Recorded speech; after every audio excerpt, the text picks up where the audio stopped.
প্রত্যেকটি ন্যায্য আন্দোলন, জগন্নাথের হয়ে কথা বলার প্রত্যেকটি সময় আপনাদের সঙ্গে ছিল।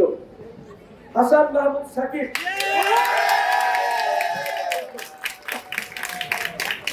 এরপরে নির্বাহী সদস্য পদে নির্বাচন করবে আইন বিভাগের 19তম আবর্তনের শিক্ষার্থী Arna.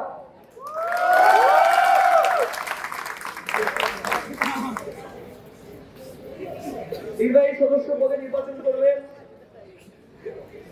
Law and land administration ডিপার্টমেন্টের 19তম আবর্তনের শিক্ষার্থী জাভি খান।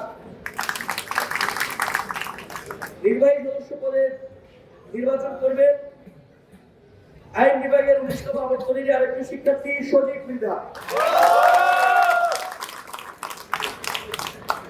নির্বাহী সদস্য পদে নির্বাচন করবেন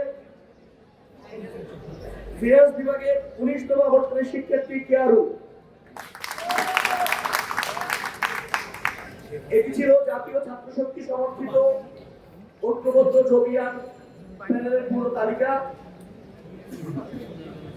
কিছুদিনের মধ্যেই জগন্নাথ বিশ্ববিদ্যালয় নিয়ে এই প্যানেলের যে চিন্তা, যে প্রস্তাবনা, এই প্রস্তাবনা তারা আনুষ্ঠানিকভাবে ইশতেহারের মাধ্যমে তুলে ধরবেন।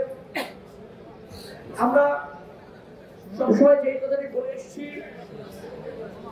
বিশ্ববিদ্যালয় ক্যাম্পাসগুলোতে যে গণতান্ত্রিক চর্চা ধারা গত 16 বছর অব্যাহত থাকেনি, সেই ধারা শুরু হয়েছে। আমরা শিক্ষার্থীদের রায়ের প্রতি পরিপূর্ণ সমর্থন জানাই এবং জানাবো।